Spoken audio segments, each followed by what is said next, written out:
Indo-Pak border, Punjab, 12:30 hours. 1 घंटे बाद यहाँ से इंडिया की सबसे सेंसिटिव ट्रेन्स में से एक गुजरने वाली है। यहाँ से लेके अटारी तक एस्कॉर्ट करेंगे। सिक्योरिटी एक अहम मुद्दा है। हर मंडे और थर्सडे को इस ड्रिल में कड़ी मेहनत की जाती है। बीएसएफ की रिस्पॉन्सिबिलिटी है कि पहले जब गेट खुलेगा तो एक पार्टी गेट के आगे जाएगी, गेट के आगे का इलाका सर्च करेगी, किसी प्रकार की सस्पेक्टेड कोई चीज छुपी तो नहीं है वहाँ पे।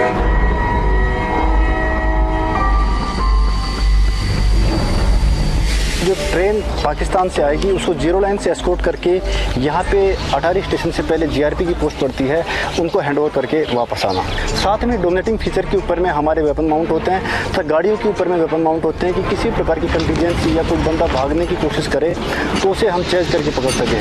अटारी का high profile busy border Punjab के दूसरे बॉर्डर एरिया से बिल्कुल उलट है।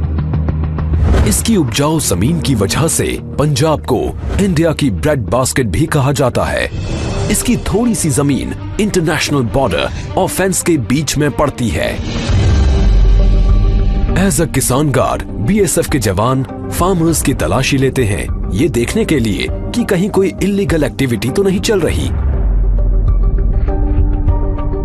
यहाँ पर जो फेंसिंग है और जीरो लाइन के बीच में 200-250 मीटर आगे तक किसानों का जमीन है। आगे हमारे जिस टाइम किसान जाते हैं उनको प्रॉपर हम चेक करते हैं और उनके साथ हम सुरक्षा गार्ड आगे भेजते हैं ताकि ऐसी जो सामान जो पाकिस्तान की तरफ से जैसे कि तस्करी का सामान होता है, हीरोइन वगैरह होता है और हथियार हमने हमारे कंट्री के अंदर नहीं आ सके। पाकिस्तान और साढ़े नज़दीक ही है, नाल खेती उनकी है, नाल खेती आपकी है, कोई दिक्कत नहीं, कोई खौफ नहीं, उनका काम करते हैं, खेती वधिया। बीएसएफ अपने हमारे साथ है, जिथे जायदा नाल जाते हैं पूरा अपनी निगरानी रखते हैं, पूरा ध्यान रखते हैं। थोड़ी थोड़ी दूरियों पर भी बॉर्डर एरियाज एक दूसरे से बहुत अलग नजर आते हैं। बॉर्डर के कुछ हिस्सों में सीजनली पानी भर जाता है, जिससे सिंपल पेट्रोलिंग भी मुश्किल हो जाती है। जवान अपनी पेट्रोलिंग ड्यूटीज घुटने तक के रबर बूट्स पहनकर करते हैं। जब बरसात वगैरह ज़्यादा होती है या भागड़ा नांगल बांध का पानी छोड़ा जाता है तो यहाँ पर इस एरिया में भी, हमारे बॉर्डर एरिया में भी 5-5 फीट तक पानी भर जाता है। कैसा भी सीजन हो, चाहे गर्मी हो, तूफान हो, पानी हो, कुछ भी हो, उसमें भी ये पेट्रोलिंग जारी रहती है।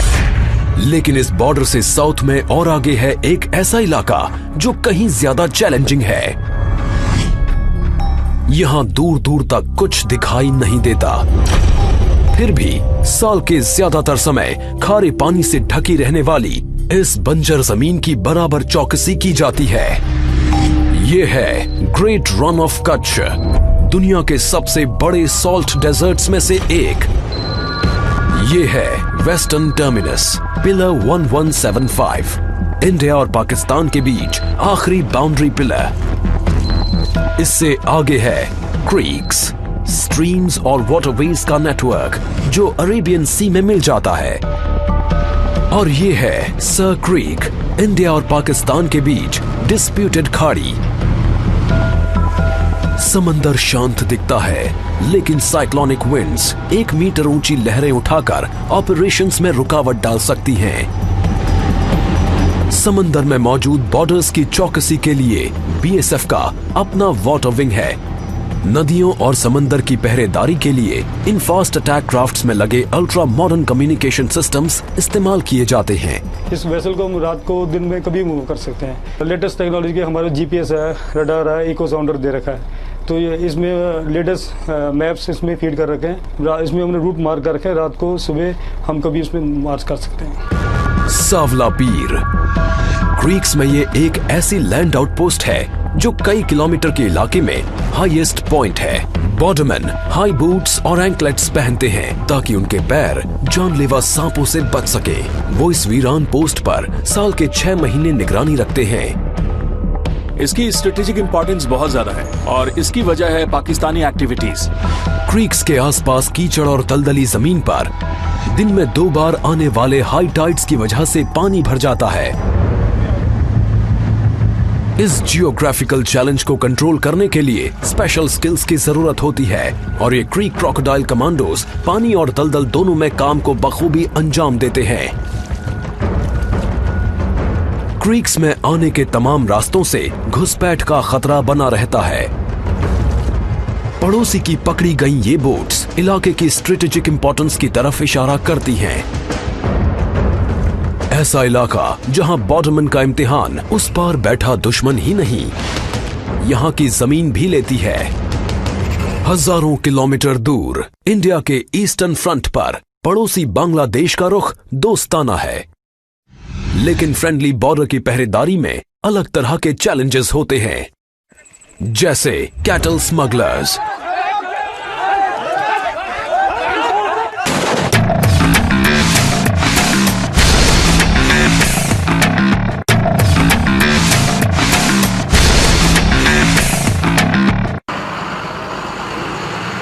बांग्लादेश से सटा इंडिया का आड़ा तिरछा बॉर्डर 4000 किलोमीटर से ज्यादा लंबा है। इसे रेड क्लिफ लाइन भी कहते हैं। ये न्यूयॉर्क और लॉस एंजलिस के बीच के फासले से भी लंबा है। त्रिपुरा इंडिया का ये तीसरा सबसे छोटा स्टेट 3 तरफ से बांग्लादेश से घिरा हुआ है। Indo Bangladesh border, Tripura, 1600 hours. कई जगह तो घनी आबादी वाले गांव इंटरनेशनल बॉर्डर के बेहद नजदीक बसे हैं। ये जो 2033 बॉर्डर पिलर है, ये बिल्कुल ये जो एक फैमिली है, इसके 2 भाई अभी बांग्लादेश में, 2 इंडिया में, और उनकी जो परिवार है ये दोनों आधा आधा बटा हुआ है, और ये बॉर्डर पिलर इन दोनों को मतलब आधा आधा करता है। इस इलाके की पुलिसिंग एक उलझन भरा काम है, क्योंकि कई बड़ी एक्सटेंडेड फैमिलीज बॉर्डर के दोनों तरफ रहती हैं।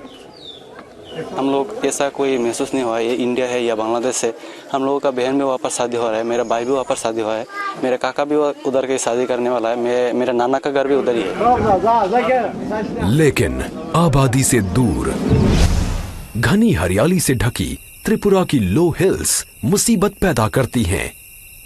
बॉर्डरमैन को यहाँ मस्कीटो नेट फेस मास्क पहनकर चौकसी करनी पड़ती है, क्योंकि इस इलाके में है दुनिया का deadliest malaria parasite Plasmodium falciparum. Local इसकी ट्रीटमेंट का कोई यहाँ पर प्रावधान नहीं है, और हम लोगों को इन बंदों को जो है हेप्टर से इवैक्यूएट करना पड़ता है, और चूँकि यहाँ पर रोड कनेक्टिविटी नहीं है, और इस वजह से जो है इसमें कई बार ले जाने में काफ़ी दिक्कत होती है, और बंदा लेट होने से जो है उसकी जान भी जा सकती है। क्रू को भी ये नेट्स पहनाए गए हैं। ये यूनिफॉर्म्स लाइफ और डेथ के बीच बारीक शील्ड का काम करती हैं, और ये खतरनाक इलाका ही इनका असली दुश्मन है।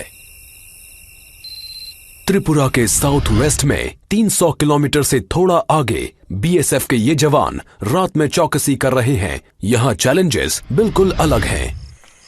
North 24 Pargana district, west Bengal, 200 hours. Thermal imager पर सस्पिशियस मूवमेंट पकड़ी जाती है। मैंने हैंड हेल्ड थर्मल इमेजर के मॉनिटर पे अभी देखा कि आईवीबीआर 500 मीटर पीछे जाम खड़े हैं। 10 से 15 कैटल का मूवमेंट है, और उनके साथ लगभग 20 से 25 लोग भी हैं जो आईवीबीआर की तरफ बढ़ रहे हैं।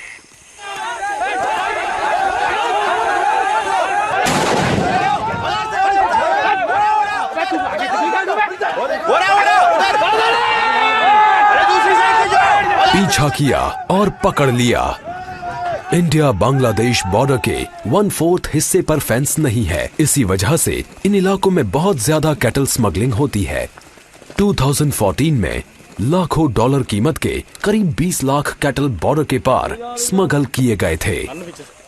बॉर्डरमैन की स्ट्रेटेजिक पेट्रोलिंग टैक्टिक्स की वजह से अब स्मगलिंग में तेजी से कमी आई है। वेस्टर्न बॉर्डर की ही तरह यहां ईस्टर्न बॉर्डर पर जमीन पर सिर्फ बोट्स ही नहीं होते। बीएसएफ का specialised water wing bay of Bengal के आसपास के तमाम वाटर चैनल्स को मॉनिटर करता है। Sundarbans, west Bengal, 10 hours. लगभग 10,000 स्क्वायर किलोमीटर्स इलाके में फैला सुंदरबन का आकार तकरीबन जमाइका जितना है। इसमें से आधा इंडिया में है और बाकी का बांग्लादेश में। यहां बीएसएफ तय काम को अंजाम देती है। गर्म और उमस भरे सुंदरबन में नहरों, कीचड़ और छोटे आइलैंड्स का एक उलझा हुआ नेटवर्क है। इलाका दलदली है और इसकी वीरानियों में मंडराते हैं जानलेवा क्रीचर्स, डंक मारने वाले से फाड़ डालने वाले तक। दुर्गा उन 3 फ्लोटिंग बॉर्डर आउटपोस्ट्स में से एक है जहां बीएसएफ सुंदरबन के आसपास के दूर दूर तक फैले रिवराइन बॉर्डर को मॉनिटर करने के लिए इस्तेमाल करती है। 353 टन का हर वेसल लैस है इको साउंडर्स और सैटेलाइट नेविगेशन इक्विपमेंट से, ताकि जवान इस बदलते मंजर पर महारत हासिल कर सकें। दुर्गा में रहते हैं 30 बॉर्डरमैन। बाकियों की तरह ये लैस हैं 4 फास्ट पेट्रोल बोट से, जो स्मगलिंग और घुसपैठ को कंट्रोल करने के लिए फ्लोटिंग चेक पॉइंट्स की तरह काम करती हैं।